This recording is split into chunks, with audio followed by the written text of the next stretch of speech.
Welcome, ladies and gentlemen, to the Options Program at Owatonna High School. For our exhibitions today, we have Nate Mahan presenting to us about one of the three main areas that we do in Options: inquiries, workshops, and now he's had a wonderful experience with this mentorship. Nate's a very smart young man, and I'm excited to see what he has to show us today. Ladies and gentlemen, Nate Mahan. Okay, so I did my mentorship at Wenger with Ron Freeheight and Matt Hildebrand. I'd like to start out with giving you a little lesson on sound and help you understand my mentorship a little bit better. So I'm going to use an alarm clock to represent a sound source. Some foam here to represent, foam that you put on a wall. And then this box here to represent like a concrete building that most people would have as a room. I'm going to cover the source with foam and then the concrete building and then them together so you can kind of see that it takes both mass and something on the inside that isn't extremely reflective of sound waves to really get some good sound damage. I don't know how well it'll be on this table. I'll give it a shot. First, just the foam.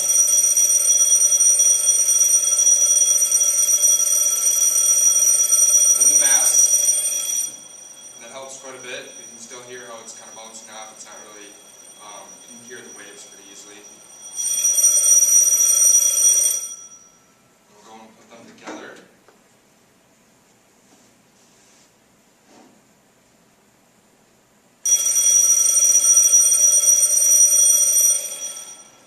It's almost gone. You can still hear the clicking against the bell, but other than that, the sound waves are pretty much eliminated. And that's because the mass and the foam on the inside, because the mass cancels the wave's energy, but on the inside the foam cancels the reflection of the sound off the walls.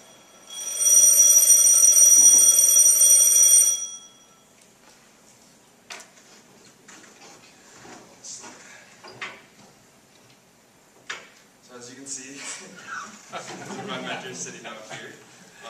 Ron was over in China, so we couldn't get a picture of him, so we made do with what we had. My mentorship was on acoustical architecture. It was a lot of fun, and I learned so much about the acoustical side and the actual job. My central questions were, what kind of characteristics of a room affect its acoustics? What does Wenger do with its products to counteract rooms with bad acoustics, I guess, and with flat rooms characteristics, like what do you do with absorption and diffusion? My interest, I kind of fueled this. This is my subwoofer box, as you can see, for car audio.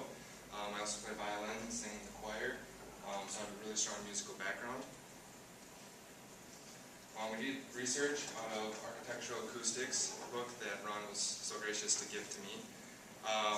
We went through hundreds of pages out of it, and it's a lot of knowledge, and learned a lot about decibel combinations, different ways to calculate room K time and decibel reduction, and other sound properties.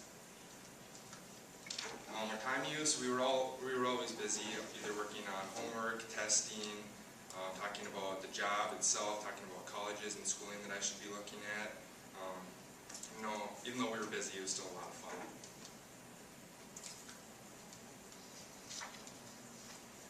Success and obstacles that we came across.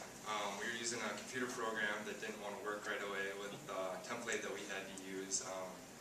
He wanted us to start over and redo the template every single time rather than saving the test results. But we got that figured out, and it was a great test and a great mentorship, so I consider that a success. To give you a brief introduction on decibel scale, you can kind of see it's an exponential 10 log factor. It's not like doubling itself for loudness. Like a car, you'd see it would be about 70 decibels, versus an airplane would be 120 decibels. And when you think about that, the car isn't quite half as loud as a plane taking off. For frequency, which also plays into acoustics, you can kind of see the human range of hearing at the bottom here, which is about 20 hertz to 20,000 hertz. The main sensitivity part of the hearing is in the middle where human speech is. So that's where you perceive things to be most loud. Terminology that you might need to know for this presentation is savings. It's the way you calculate how much absorption a room will have. Also, absorption coefficient, which actually helps you calculate savings. And then decay time, which is how long it takes a room or a space to drop in decibel after you energize it, which in a T60 test, you wait for it to drop 60 decibels.